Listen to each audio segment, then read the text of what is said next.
What's the funniest thing that happened to the worst person? I was the only student in a wheelchair in our entire medical program, and my professor, Mr. Reynolds, made sure I never forgot it. He positioned every lab station just high enough so I couldn't reach it, and put my textbooks onto the highest shelves so he could draw attention to me in class. When I requested accommodations, he'd sigh dramatically and say, "Hospitals won't make special exceptions for you." He'd schedule mandatory study sessions in the basement classroom with no elevator access, then act shocked when I couldn't attend. "A doctor needs to be physically capable of responding to emergencies," he announced during our cardiology rotation while making direct eye contact with me. "Some people simply aren't built for the demands of this profession." Reynolds loved creating arbitrary physical requirements that seemed designed specifically to exclude me. "All students must be able to stand for 4-hour surgeries without breaks," he declared while updating the syllabus. He'd make me demonstrate procedures while standing even though they could easily be done sitting down. When I'd ask why standing was necessary, he'd say real doctors don't negotiate with patients about their physical limitations.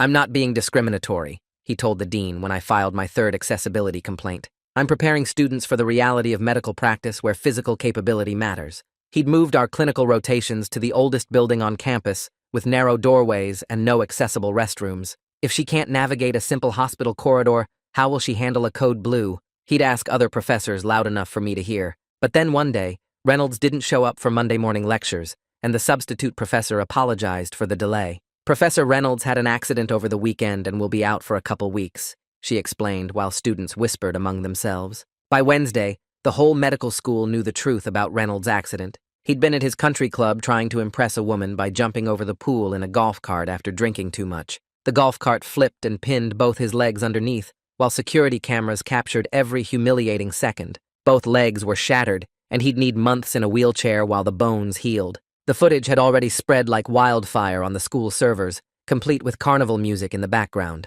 When Reynolds returned 3 weeks later, he was rolling in a manual wheelchair with both legs in bright blue casts. The first thing he discovered was that his own classroom was inaccessible because he'd specifically chosen it for the 3 steps leading to his podium. He had to teach from the back of the room while students craned their necks to see him. The irony was absolutely delicious watching him struggle with the barriers he'd deliberately created. His beloved basement classroom became off-limits since there was no elevator, and he'd fought against installing one for years. "Why didn't anyone tell me these rooms were inaccessible?" he complained to maintenance while I sat in the front row enjoying every second of his frustration. The lab equipment he'd placed on high shelves was now out of his reach, and he had to ask students to get materials for him. The obstacle course he'd designed to exclude me became impossible for him to complete, and he had to cancel the entire requirement. "We're restructuring the emergency response training to focus on medical knowledge rather than physical capability," he announced through gritted teeth. Students were openly smirking as he made accommodations for himself that he'd refused to make for me. Reynolds tried to maintain his authority, but kept running into the accessibility barriers he'd spent years defending. The elevator broke down, and he missed 3 days of classes because he couldn't reach the second floor. His office was up 2 flights of stairs, so he had to hold office hours in random empty classrooms. Students started coming to me for help instead of him because I actually understood how to adapt medical techniques for different physical needs. Reynolds cornered me after class looking desperate and humiliated with sweat stains on his shirt from struggling with his wheelchair. "You need to help me figure out how to make this work," he said, while gesturing around the inaccessible building. I looked at his pathetic face and felt that familiar surge of satisfaction. "Sorry, Professor," I said with the sweetest smile I could manage. "But medical school isn't designed for people with limitations, and maybe you should consider a career path that's more suited to your situation." He grabbed my wrist as I started to roll away, and his grip was stronger than I expected. "You think this is funny, but I can make your life here a living hell," he whispered, while his eyes went dark and desperate. "Help me, or I'll tell everyone you cheated on the entrance exams and forge whatever evidence I need to prove it." His voice got lower and more threatening. "Who do you think they'll believe? The respected professor facing a setback or the whiny cripple?" I pull my wrist free from his grip, and the motion sends a sharp pain up my arm. My heart pounds so hard I can feel it in my throat, and my hands start shaking before I even realize what's happening. His threat hangs in the air between us, and I know this just became much more dangerous than petty classroom harassment. This isn't about lab stations or accessible bathrooms anymore. He's talking about destroying my entire future by making everyone think I cheated my way into medical school. I roll away quickly without saying anything back, because I don't trust my voice right now. The wheels of my chair squeak on the hallway floor, and I can feel his eyes on my back as I move toward the exit. My mind is racing with everything he just said, and I need to get somewhere safe where I can think clearly. I head straight to my dorm room and my hands are still shaking as I fumble with my keys. The door finally opens, and I roll inside and lock it behind me. I pull out my phone and open a new note, because I need to document everything he just said while the words are fresh in my memory. My fingers move fast across the screen, typing out every detail I can remember. The exact location where he cornered me, the way he grabbed my wrist, his threat about telling everyone I cheated on the entrance exams, his promise to forge whatever evidence he needs to prove it, the way his voice got lower and more threatening when he called me a whiny cripple. I add the date and time at the top and save the note with a title that makes it easy to find later. My phone shows it's 3:47 p.m. on a Thursday, and I make sure to note that too. I read through what I wrote 3 times to make sure I didn't miss anything important. Then I open my messages and text Haley asking her to come over immediately because I need a witness to what just happened. I don't explain everything in the text because I want to tell her in person where I can see her reaction. She responds within 2 minutes saying she'll be right there. I sit in my room waiting, and my mind won't stop replaying the whole conversation. The look in his eyes when he threatened me, the strength of his grip on my wrist, the calculated way he framed it as helping him versus destroying my career. 20 minutes later, I hear a knock on my door, and I roll over to let Haley inside. She takes one look at my face and asks what happened. I tell her everything while she pulls out her laptop and starts taking notes with timestamps. She types fast and asks questions to make sure she gets all the details right. What time did this happen? Where exactly were you standing? What were his exact words?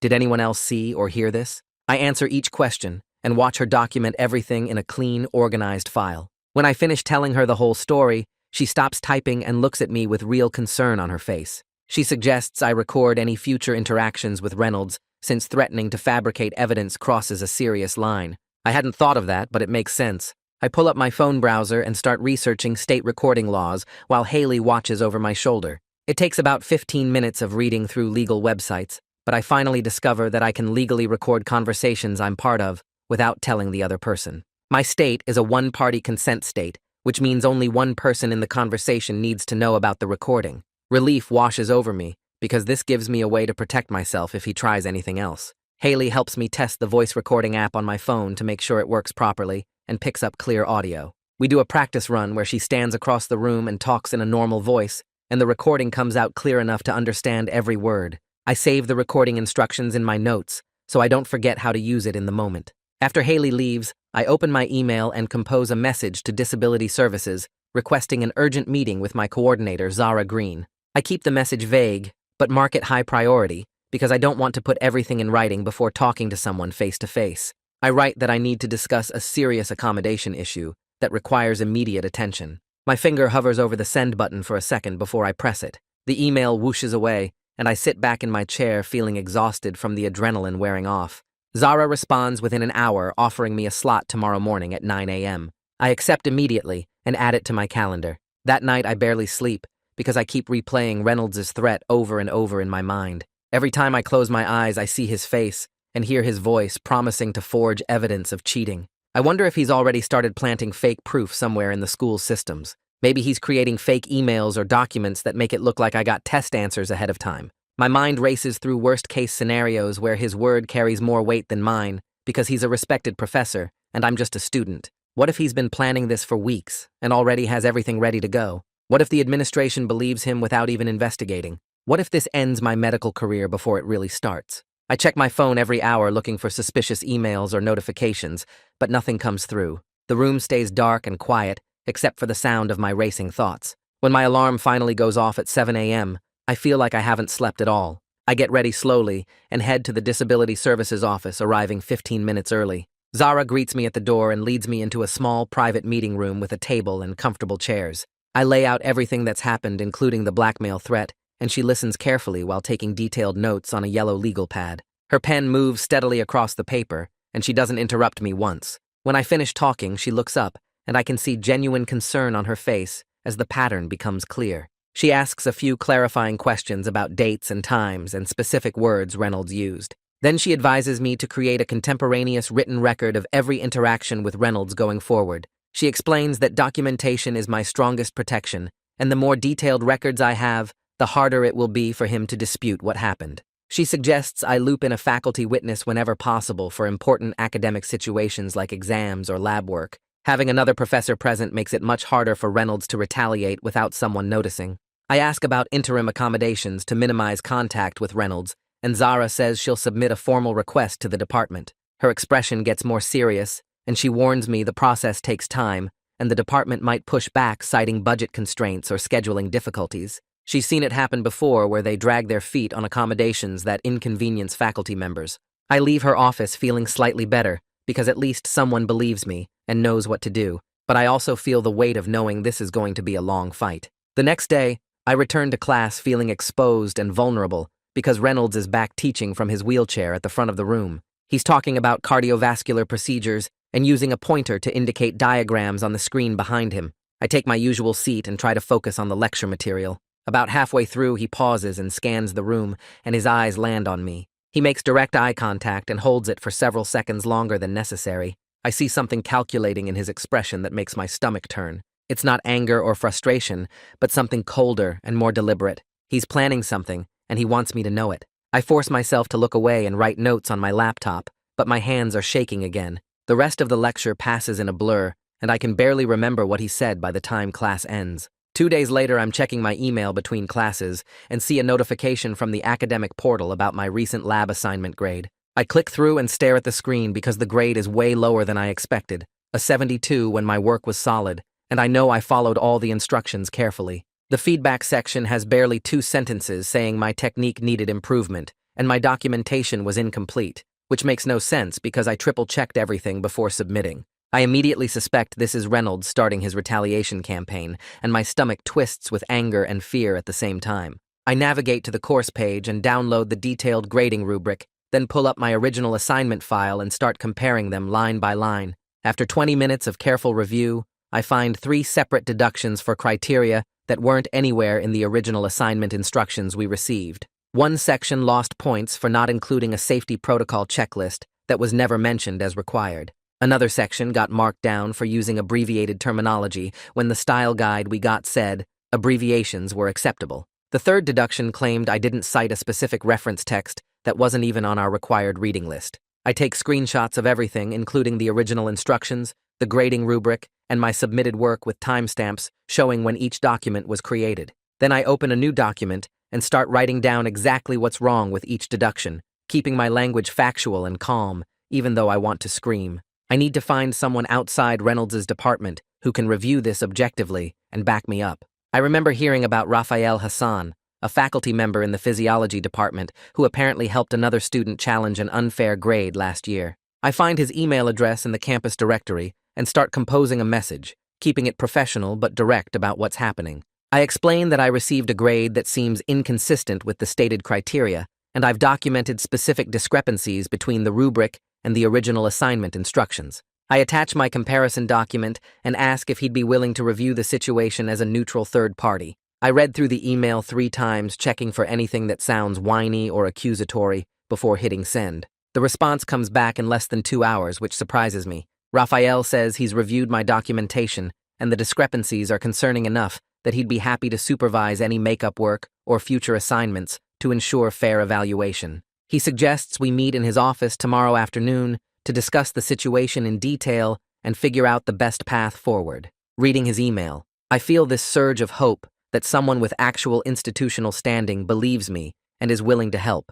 I write back immediately confirming the meeting time and thanking him for taking this seriously. That same afternoon, I get another email, this one from the accommodation office, with a response to my request for interim measures to minimize contact with Reynolds. The message is full of bureaucratic language about budget constraints and scheduling conflicts that make immediate changes difficult to implement. They say they're exploring options, but can't guarantee any modifications before the end of the semester. I forward the email to Zara with a frustrated message asking if this is normal, and she calls me within 10 minutes. She says this kind of resistance is extremely common when accommodations would inconvenience faculty members or require department resources. The administration always claims they're working on it while hoping the problem resolves itself or the student gives up. She tells me she's going to push back harder and escalate to her supervisor, but warns me to prepare for this to take weeks. The next day, I have my required lab session, and I feel sick walking into that room knowing Reynolds will be there. I get to my station early and set up my materials, then casually slip my phone into my lab coat pocket with the voice recorder app already running. Reynolds wheels over about 5 minutes into the session and positions himself right next to my workspace, where he can watch everything I do. He starts making comments about proper technique and attention to detail, his voice just loud enough that other students can hear. I keep my hands steady and focus on the procedure steps, refusing to engage with his provocations or show any reaction. Every few minutes he'll point out some tiny detail, like the angle I'm holding an instrument or how I'm labeling a sample. I document each step carefully and complete the work exactly according to the protocol sheet. When the session ends, I pack up quickly and head for the door, but Reynolds calls out, asking me to stay behind for a moment to discuss my recent lab grade. I see Haley near the doorway and make eye contact with her, and she immediately understands something's wrong. She lingers in the hallway where she can see through the window into the lab room. I check that my phone is still recording and the battery is good, then turn back to Reynolds and say, I have a few minutes. He wheels closer, and his expression shifts into this carefully concerned look that makes my skin crawl. He starts by saying he's worried about my recent performance and noticed I seem stressed during lab sessions. His tone is gentle and almost fatherly, which is completely different from his usual hostility. He suggests that maybe the demands of medical school are too much for someone with my particular limitations, and perhaps I should consider whether this is really the right path. I realize immediately what he's doing, building a paper trail that makes it look like he's a concerned professor, worried about a struggling student, rather than someone actively sabotaging me. I force myself to stay calm and keep my voice even when I respond that I'm confident in my work quality and would actually welcome a third-party review of my recent assignments to ensure objective evaluation. Reynolds' expression tightens for just a second before he smooths it back into fake concern. He says that won't be necessary, and he's sure we can work this out between ourselves without involving other people. Then he leans forward and drops his voice lower, and I can smell coffee on his breath as he speaks. He says in this quiet, deliberate tone that he's willing to forget about those cheating concerns he mentioned before if I'm willing to withdraw my accessibility complaints and stop making trouble. The recording is capturing every word, and I feel this cold, clear certainty settle over me as he confirms his retaliation in his own voice, using his own words. I tell him I need some time to think about it, and I'll get back to him soon. I grab my bag and head for the door before he can press me further or realize what just happened. Outside in the hallway, Haley sees my face and immediately asks what's wrong, and I can barely keep the smile off my face when I tell her I got exactly what I needed on tape. That evening, I schedule an emergency meeting with Zara and arrive at her office with my phone clutched in my hand. She closes the door, and I play the recording without any introduction. Her expression stays neutral through most of it, but when Reynolds makes the explicit offer to forget the cheating allegations, if I withdraw my complaints, her eyes close briefly, and she exhales slowly. She tells me this changes everything, and we need to escalate to HR and the dean immediately, because this is textbook retaliation with evidence. I feel this wave of relief that someone finally believes me and has the power to do something about it. Zara starts drafting an incident report while I sit there, and the reality sinks in that this is actually happening. She explains the formal complaint process and warns me that Reynolds will likely escalate his attacks before the investigation starts because he knows he's in serious trouble now. The next morning, I wake up to an email notification, and my stomach drops when I see Reynolds copied the dean. The subject line reads, "Academic Integrity Concern," and my hands shake as I open it. Reynolds writes in this formal, concerned tone that he's discovered troubling similarities between my recent assignment and online sources. Requested Reads is on Spotify now. Check out link in the description or comments. He attaches 3 screenshots that show passages from my work next to matching text from medical websites. At first glance, they look really damning because the text is identical, and there are no quotation marks or citations visible in his screenshots. I know I never plagiarized anything, but seeing it laid out like this makes my chest tight with panic. The email requests an immediate academic integrity hearing and suggests I might want to consider withdrawing from the program voluntarily to avoid a formal finding on my record.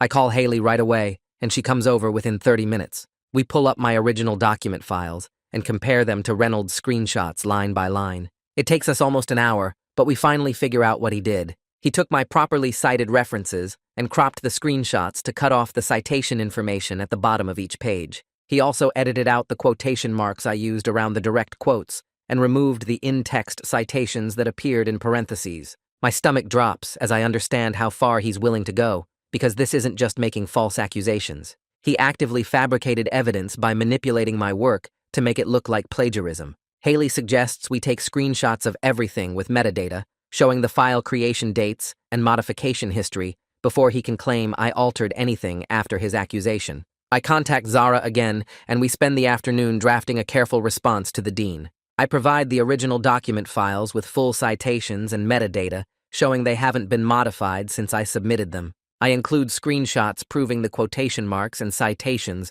that Reynolds cropped out of his version. Zara helps me write everything in formal academic language that clearly demonstrates the manipulation without sounding emotional or defensive. I want to mention the recording of his blackmail threat, but Zara says we need to time that revelation strategically within the formal complaint process. She explains that if we play that card too early, Reynolds might claim the recording is fake or taken out of context. We need to let him dig himself deeper with the plagiarism accusations first, so the pattern of retaliation becomes undeniable. Haley texts me later that evening saying the golf cart footage of Reynolds has gone viral among medical students at other schools. Apparently, someone added sound effects, and it's become a meme with thousands of views. She sends me links to 3 different versions, including one with cartoon stars circling his head when the cart flips. Part of me wants to share it everywhere and amplify the humiliation because he deserves it after everything he's done to me. But Zara specifically warned me against anything that could be framed as harassment on my part. She explained that Reynolds will try to paint himself as the victim of a vindictive disabled student, and any evidence of me mocking his accident would support that narrative. I save the links in a private folder and resist the temptation to forward them, even though it feels unfair that he gets to attack me while I have to stay professional. The following week, I show up for a required clinical simulation and discover Reynolds has assigned me to testing Station 7. The problem is that Station 7 is in a corner with equipment blocking wheelchair access, and the table height is completely wrong for someone sitting down. I check the assignment board and see that Stations 2 and 5 are both accessible and currently empty. When I point this out, Reynolds claims all accessible stations are already reserved for other students with accommodations. I pull out my accommodation letter from Disability Services and present it to the simulation coordinator who's standing right there. The coordinator looks uncomfortable and asks Reynolds why the accessible stations aren't available. Reynolds starts making excuses about equipment calibration and specific training requirements, but his face is red and several other students are watching the whole confrontation. The coordinator finally overrides him and reassigns me to Station 5 while Reynolds glares at me like I just committed some terrible offense. During the actual simulation exam, Reynolds positions himself right next to my station and hovers there making comments about proper technique. Every few minutes he points out some tiny detail, like the angle I'm holding an instrument or how I'm labeling a sample. I focus on completing the work exactly according to the protocol sheet and try to ignore his constant presence. The other students at nearby stations don't get this level of scrutiny, and I can feel their eyes on us as Reynolds continues his commentary. When the session finally ends, I pack up quickly and head straight to a quiet study room. I pull out my phone and document everything that just happened, including specific timestamps and the names of students who witnessed it. I write down every comment Reynolds made and describe his physical positioning and tone of voice. This documentation is exhausting, but Zara emphasized that details matter when building a case for systematic harassment. The following week, I'm scheduled for a written exam in Reynolds' course and arrive early to get settled. The classroom has been rearranged since last time, and I discover the only accessible desk placement is directly in front of where Reynolds will be monitoring the exam. Every other accessible spot has been blocked by equipment or furniture that wasn't there before. I recognize this as deliberate intimidation because he wants me to feel watched and pressured throughout the entire test. I take the seat anyway and arrange my materials while Reynolds watches me with this satisfied expression. When the exam starts, I force myself to focus on the questions and block out his presence, even though I can feel his eyes on me constantly. The test covers material from the past 3 weeks, and I've studied extensively, so I feel reasonably confident about most of the content. Halfway through the exam, Reynolds suddenly announces a clarification to question 15. He says the scenario should specify that the patient has a history of cardiac issues, which changes the correct treatment approach. I look up from my paper and see several students exchange confused glances because he specifically told us in lecture that this type of patient would not have cardiac complications. The clarification directly contradicts what he taught us, and I realize he's setting me up to fail by changing expectations in the middle of the test. Some students start erasing their answers and rewriting them, while others sit there looking uncertain. I make a note on my exam paper documenting the time of the announcement and the contradiction to his lecture material. Then I answer the question both ways and add a note explaining the discrepancy, so I have evidence of what happened. I finish the exam and hand it in with my documentation note still attached to the last page. Reynolds takes it without looking at me and I walk out of the classroom feeling drained and angry. Before I even get back to my dorm, I pull out my laptop and navigate to the Academic Affairs website. I download the formal grade appeal form and start filling it out immediately while everything is fresh in my mind. The paperwork asks for detailed descriptions of specific policy violations, and I'm meticulous about citing the exact sections of the student handbook that Reynolds violated. I attach my documentation of the testing conditions, the mid-exam clarification, and the pattern of behavior over the past several weeks. The form requires supporting evidence, so I include timestamps, witness names, and copies of my accommodation letters. By the time I submit everything, it's almost midnight, but I feel this grim satisfaction, knowing I've created an official record that can't be ignored or dismissed. 2 days later, I get an email from Reynolds, copied to the clinical rotation coordinator, stating that I haven't completed the required physical capability assessment for the upcoming hospital placement. The message claims this assessment has always been mandatory and suggests I need to demonstrate I can navigate emergency situations before being cleared for patient contact. I feel my stomach drop because this is a completely new requirement that nobody else in my cohort has mentioned, and the timing is obviously retaliation for the grade appeal. I immediately pull up my accommodation approval letter from Disability Services and forward it to the rotation coordinator with a brief note asking for clarification about this physical assessment requirement. Within 3 hours, the coordinator responds, saying that Reynolds' requirement isn't part of the standard rotation criteria, and my accommodations are already on file, so I'm cleared to begin next week as scheduled. The coordinator copies Reynolds on the response, and I can almost feel his anger through the screen, but the attempt to block me failed. Still, the whole thing rattles me, because it shows Reynolds is actively looking for new ways to create barriers, even while facing the grade appeal process. That night, I sit at my desk trying to focus on regular coursework, but my brain feels like it's running on empty. I've spent so much energy fighting Reynolds and documenting everything that my actual medical studies are suffering, and I can feel myself falling behind in my other classes. The constant battles are wearing me down in ways that feel harder to measure than a bad test grade, and I realize I need help managing the stress before it destroys my academic performance completely. The next morning, I email my academic advisor asking about campus mental health resources, and she responds with a referral to the counseling center, along with a note saying several other students have reached out about stress management this semester. I call the counseling center and get an appointment for Thursday afternoon with a therapist who specializes in disability discrimination and academic pressure. The intake coordinator mentions that this therapist has worked with other students navigating accommodation disputes, and I feel a small sense of relief that someone might actually understand what I'm dealing with. Our next class session with Reynolds happens 3 days after the rotation coordinator overrode his barrier attempt. Reynolds wheels himself to the front of the room, and before starting the lecture, he makes this big announcement about needing to request some temporary accommodations for his own accessibility needs. He uses phrases like reasonable modifications and equal access to educational opportunities that are clearly copied straight from disability rights materials and legal frameworks. The performance feels calculated and gross because he's co-opting the exact language that advocates fought for, while simultaneously having spent years blocking my access to those same protections. Several students nod sympathetically as Reynolds describes the challenges of navigating campus in a wheelchair, and I watch him reframe himself as a victim of an inaccessible system, rather than someone who deliberately maintained those barriers. A classmate sitting near me whispers that it must be so hard for Reynolds to suddenly face these obstacles, and I bite my tongue to keep from screaming that he created most of these problems himself. The HR investigation finally begins 2 weeks after I submitted my formal complaint. 2 representatives meet with me in a small conference room, and they actually seem genuinely concerned as I walk them through the timeline of events. I provide the audio recording of Reynolds' blackmail threat and watch their faces change as they listen to his voice, making the explicit quid pro quo offer. I hand over my documentation binder with every incident organized by date and category, along with the written witness statement that Haley prepared describing what she observed. The representatives take careful notes and ask specific questions about the pattern of behavior and the impact on my academic performance. They assure me they're taking the matter seriously and explain that the investigation will include interviews with other faculty and students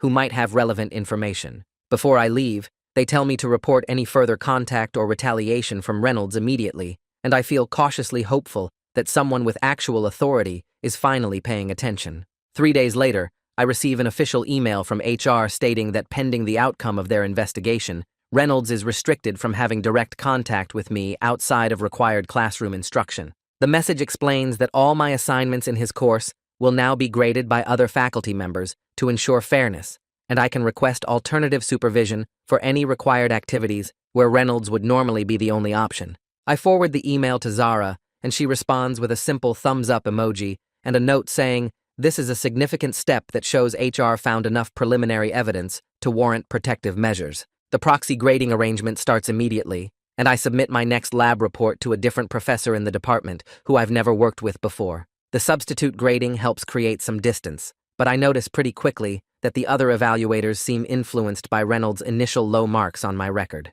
My new lab report comes back with a grade that's better than what Reynolds gave me, but still lower than what I know the work deserves based on the rubric criteria. I request detailed scoring breakdowns for everything going forward and start comparing my work to the stated standards point by point. I build a spreadsheet documenting where my submissions meet the rubric requirements but still receive reduced scores, and the pattern suggests that Reynolds' narrative about my struggling performance has contaminated how other faculty view my work. I collect this evidence methodically, knowing I might need it to demonstrate continued bias, even with the proxy grading system in place. Raphael reaches out the following week and offers to supervise my next high-stakes exam to ensure completely fair conditions without any Reynolds influence. I accept immediately and take the test in Raphael's office on a Friday afternoon, with no one watching over my shoulder or making intimidating announcements mid-exam. The testing environment feels almost surreal in its normalcy, and I can actually focus on demonstrating my knowledge without the constant stress of wondering what Reynolds will do next. I finish the exam feeling confident about my answers, and when Raphael returns the graded test a week later, I scored in the top range, which directly counters Reynolds' narrative that I'm academically struggling or unprepared for medical training. Raphael includes a note with the grade saying he'd be happy to provide documentation of my performance for any future proceedings, and I add his offer to my growing file of support. 3 weeks into the HR investigation, I receive formal notice that a hearing panel is being scheduled to review my retaliation complaint. The email outlines the process and timeline and explains that I'll have the opportunity to present my case to 3 neutral administrators, including Dean Chamberlain. I immediately forward the notice to Zara and ask if she can help me prepare, because the idea of presenting everything to a formal panel makes my hands shake. We meet in her office that afternoon, and she coaches me on how to organize my evidence, focusing on facts and documentation rather than emotional reactions to what happened. She helps me create a clear timeline of events with supporting evidence for each incident and reminds me that the panel will be looking for patterns of behavior and clear policy violations. We practice my opening statement, and she stops me twice when I start describing how Reynolds' actions made me feel instead of what he actually did. By the end of our prep session, I have a structured presentation plan and feel slightly less terrified about the upcoming hearing. The next morning, I wake up to an email from Reynolds sent directly to my student account, despite the HR contact restrictions. The message is carefully worded, suggesting that we could resolve this situation privately and avoid the stress of a formal hearing process. He writes that he recognizes we've had some misunderstandings, and if I withdraw the complaints, he'll recommend me for a competitive clinical placement at the teaching hospital that would significantly strengthen my residency applications. The offer is phrased as a generous opportunity rather than an obvious bribe, and I can see how he's trying to make the problem disappear on his terms while making it look like he's doing me a favor. I read the email 3 times, feeling anger build in my chest because he still thinks he can manipulate the situation and make me back down if he just finds the right leverage. I forward the settlement offer email to both HR and Zara within 10 minutes of receiving it, along with a note pointing out that this constitutes continued inappropriate contact in violation of the restrictions they placed on him. Zara responds immediately saying, "This actually strengthens my case significantly because it demonstrates Reynolds' consciousness of wrongdoing and his ongoing attempts to interfere with the complaint process." The HR representatives send a formal acknowledgement that they've received the evidence and will be adding it to the investigation file. I save all the email threads and feel this grim satisfaction knowing that Reynolds' attempt to bypass the formal process just gave me more ammunition to prove he's been retaliating against me all along. That night, I spend 3 hours researching federal complaint procedures on the Department of Education website. The ADA complaint process looks complicated with forms and documentation requirements, but I bookmark everything and save copies to a folder labeled Backup Options. Section 504 has similar procedures, and I read through example complaints to understand how people describe discrimination patterns. I don't file anything yet, because Zara said to let the internal process play out first, but having these options ready makes me feel less trapped by whatever the school decides. The next morning, I head to my usual lecture hall and find a maintenance sign blocking the entrance saying the elevator is broken again. My stomach drops because this building has classes on 3 different floors, and I immediately start calculating which sessions I'll miss. But then I see an email notification on my phone from the department coordinator saying all classes are temporarily relocated to the accessible science building across campus. The message doesn't make a big deal about it and just lists the new room numbers, but I know this never would have happened before the investigation started.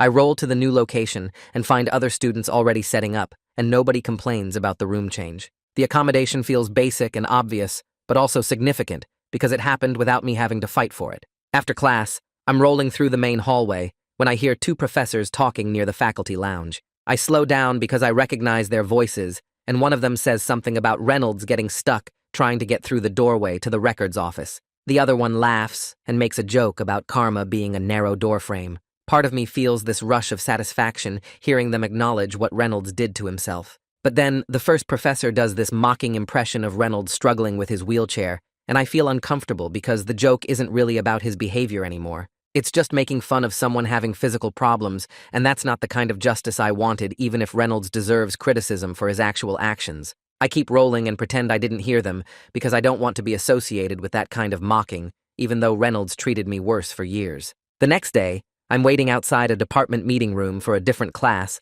when I see Reynolds approaching the doorway. The doorframe is older and narrower than modern standards, and I watch him try to angle his wheelchair through. He has to back up twice and adjust his approach, and his face is red with effort and embarrassment. Students inside the meeting room can see everything through the open door, and some of them are watching. I deliberately turn my head and look at my phone because I don't want to be the person who enjoys watching someone struggle with barriers, even if those barriers exist because of choices he made. When I look up again, he's made it through, and I feel this weird mix of relief and frustration because I still hate what he did, but I don't want to become cruel myself. The night before the hearing, Haley comes to my apartment with her laptop and a box of folders. We spread everything across my kitchen table, and she helps me organize the exhibits in chronological order. The audio recording gets labeled as Exhibit A, and I have printed transcripts with timestamps. The grade documentation becomes Exhibit B, with side-by-side comparisons of my work and the rubric. Haley makes me practice my opening statement 3 times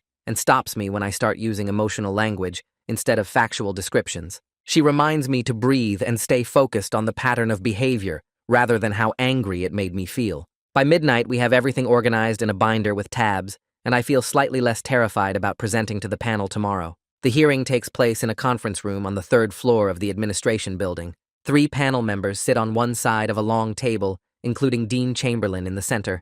I roll up to the opposite side and place my binder in front of me while my hands shake slightly. The panel chair explains the process, and I present my statement reading from notes I practiced. I describe the escalating pattern of barriers and accommodation denials and the blackmail threat after his accident. I submit the audio recording and they listen to the whole thing in silence. Reynolds' voice comes through clearly making the explicit quid pro quo offer and threatening to fabricate cheating evidence. One panel member takes notes while another reviews my documentation timeline. They ask questions about specific incidents, and I answer as factually as possible, citing dates and witnesses. Reynolds presents his defense after a short break, and he argues that his emphasis on physical capability reflects real concerns about patient safety. He says medical practice requires certain physical standards, and he was trying to prepare students for professional reality. But his voice wavers when he talks about his own accident, and I see his hands grip the table edge. He claims my complaints are retaliation for legitimate academic feedback, but he can't explain the recorded threat.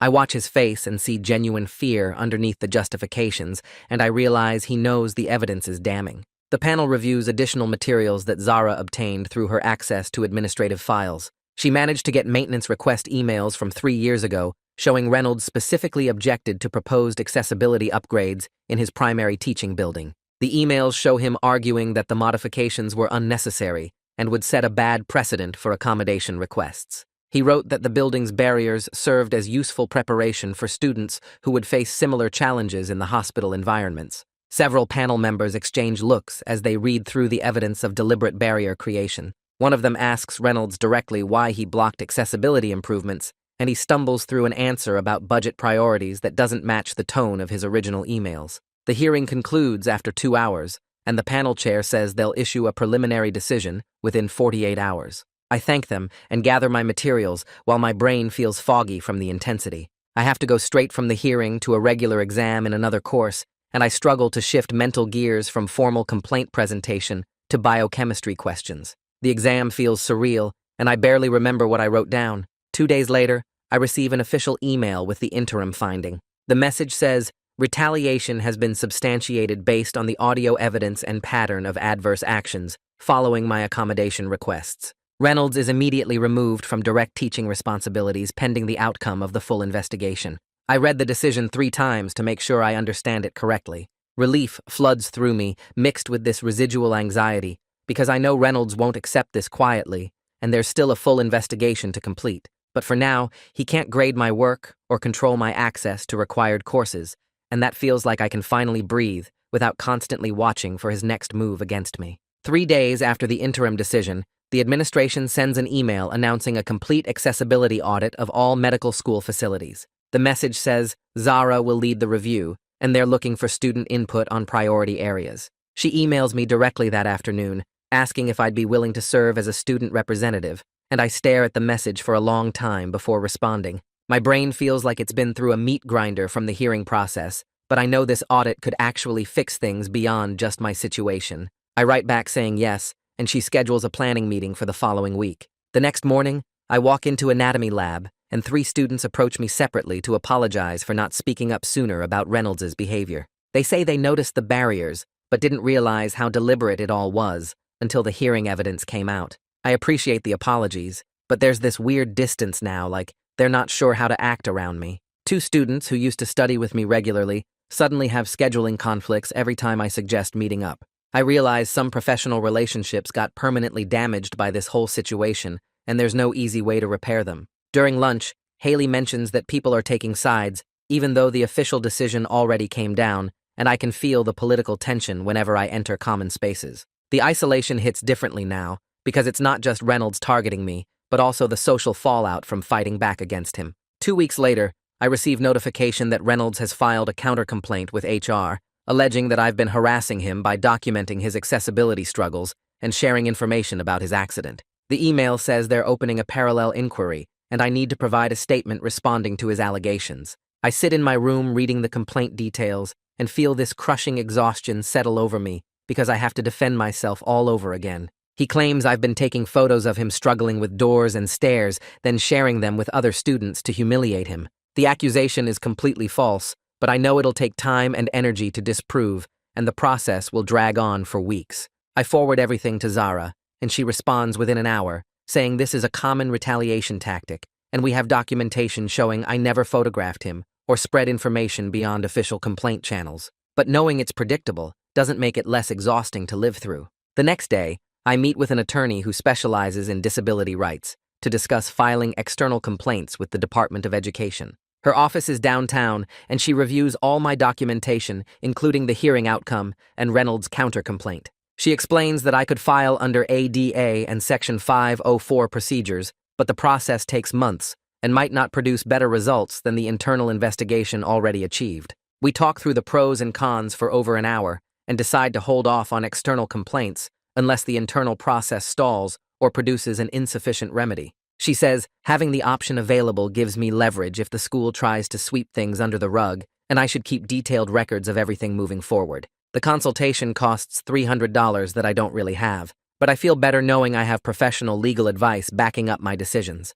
Within a week, the registrar contacts me saying my schedule has been adjusted, so I'm no longer taking any courses in Reynolds' department for the remainder of the semester. They've moved me to alternative sections taught by other faculty and shifted some requirements to next year. I read through the changes and realized this means I lose access to a potential recommendation letter for residency applications because Reynolds supervised my clinical work in his specialty area. The trade-off feels worth it to escape his direct influence, but I'm aware this could affect my competitiveness for certain residency programs. I email my faculty advisor explaining the situation and asking if other professors might be willing to write stronger letters given the circumstances. She responds supportively and suggests 3 alternative faculty members who could speak to my clinical abilities, and I start setting up meetings to build those relationships. Over the following month, the accessibility audit produces visible changes around campus. I walk into the main teaching building one morning and see workers installing adjustable height lab stations that can be raised or lowered depending on who's using them. The department orders a portable accessible podium that gets moved between classrooms so professors don't have to teach from the back of the room anymore. Maintenance fixes the elevator that's been broken on and off for months and posts a sign saying it's now on a priority maintenance schedule. I watch these physical modifications happen and feel this quiet satisfaction that something concrete came from fighting Reynolds. The changes benefit everyone, not just wheelchair users, and I overhear able-bodied students commenting that the adjustable stations are actually more comfortable for them too. Zara asks me to test the new equipment and provide feedback, and I spend an afternoon going through different buildings, documenting what works and what still needs adjustment. Campus gossip about the whole situation gradually dies down as people move on to newer drama, and I return to a more normal routine. The isolation still lingers because some students continue avoiding me like they're worried about being associated with controversy. But the daily workload becomes normally challenging rather than deliberately impossible, and I can focus on actual medical education instead of constantly fighting for basic access. I study for exams without wondering if the testing conditions will be fair, and I complete lab assignments without checking if the equipment is reachable. The difference feels huge, even though it's just basic accommodation that should have existed from the start. I catch myself relaxing during lectures and realize I'm not constantly watching for Reynolds' next move anymore. The hypervigilance slowly fades, and I sleep better at night. I hear through the grapevine that Reynolds is extending his medical leave for a long time and might not return this academic year. Nobody knows if it's because his legs aren't healing properly or because he's avoiding the aftermath of the hearing. There's no formal announcement or apology, and I'm left with this weird feeling about his absence. Part of me wanted him to face consequences while still present so he'd have to see the changes happening. But another part feels relieved not to encounter him in hallways or worry about running into him on campus. The lack of closure bothers me more than I expected because the situation just kind of fades away instead of reaching a clear ending. During this time, I write an ethics reflection paper for my medical humanities course on the concept of medical capability as a collaborative construct rather than individual limitation. I argue that hospitals and medical teams should be designed to support different physical abilities rather than excluding people who don't meet arbitrary standards. The professor returns my paper with detailed comments and measured praise about the argument's clarity. She suggests I consider submitting a revised version to a medical education journal and includes the names of 2 publications that might be interested. I read her feedback multiple times and feel this unexpected pride that something good came from the Reynolds situation beyond just surviving it. 6 weeks after the hearing, HR issues its final outcome in a formal letter. Reynolds will serve a suspension without pay for the remainder of the semester and must complete mandatory training on disability accommodation and professional conduct before returning to teaching duties. The letter says his behavior violated multiple university policies and created a hostile educational environment. But he's not fired, and there's no permanent notation on his record beyond the internal disciplinary file. I read the decision and feel both validated that they took it seriously and frustrated by the incomplete justice. He gets to come back eventually while I'm stuck with the professional relationships he damaged and the residency recommendation I lost. The outcome is better than nothing but falls short of actual accountability, and I know he'll probably be more careful about getting caught rather than genuinely changing his beliefs about disability and medical practice. 2 weeks after the HR decision, I receive a terse email stating the counter-complaint against me has been closed due to lack of evidence. There's no formal announcement to clear my name, and no acknowledgement that Reynolds' retaliation complaint was baseless from the start. I forward the email to Zara, and she calls me within an hour to say, "This is standard procedure," but I can tell from her voice she knows how frustrating it is. The whole process leaves me feeling like I proved my innocence, but nobody bothered to tell anyone else, and I'm stuck carrying the weight of having been accused, even though nothing came of it. My clinical rotation grades post the following week, and I see solid Bs across the board with 1 A- in the practical skills assessment. The marks reflect my actual work rather than inflated praise or unfair penalties, and I stare at the screen, feeling this quiet pride that I survived the semester on my own merit. These aren't the perfect scores I imagined getting before Reynolds made everything so difficult, but they're honest grades that I earned through real competence rather than special treatment or deliberate sabotage. I print out the grade report and file it with all my other documentation because these numbers represent something important about making it through. The Accessibility Task Force sends me an invitation to join as a permanent student representative, and I accept immediately. We start meeting twice a month in the student union, and I volunteer to draft practical checklists for quick fixes in different campus buildings. The work involves walking through spaces with maintenance staff and identifying which barriers can be addressed with simple solutions versus major renovations. I spend hours creating detailed spreadsheets that prioritize ramp installations and door hardware replacements, and the project gives me a sense of purpose that extends beyond just fighting for my own accommodations. Seeing the lists get approved and watching workers actually make changes feels more satisfying than any grade or award. Haley and I have an honest conversation over coffee about how much emotional support I've been asking from her during the Reynolds situation. She's careful with her words, but admits she felt overwhelmed sometimes by the intensity of everything I was dealing with. We agree on clearer boundaries where I'll check in before launching into heavy topics, and she'll be direct when she needs space. I also propose starting a small peer support group for disabled and chronically ill medical students, and she helps me send out a general announcement to the class. 5 students show up to the first meeting in a basement conference room, and we spend 2 hours sharing stories and strategies. Having community support feels sustainable in a way that relying on individual friendship couldn't be, and I leave the meeting feeling less isolated than I have in months. 3 days before finals week, Reynolds sends a brief email to the entire accessibility task force, acknowledging the new policies and facility improvements. His message is professionally worded and mentions the importance of inclusive medical education, but there's no direct apology for his previous actions or recognition of the harm he caused. I read the email once while sitting in the library and then archive it without responding, because I don't need his validation anymore. The semester ends with me still enrolled and moving forward to second year, the accessibility barriers measurably reduced through documented changes and a clearer understanding that institutional progress happens slowly through persistent work, rather than dramatic confrontations. I'm tired in a way that goes deeper than physical exhaustion, but I'm still standing, and the path forward in medicine feels possible again, even if it's not the triumphant vindication I once imagined. And that's the wrap-up. I try to keep these stories simple but meaningful, something you can actually use. If it gave you even one idea or bit of clarity, that's enough. Subscribe so you don't miss the next one.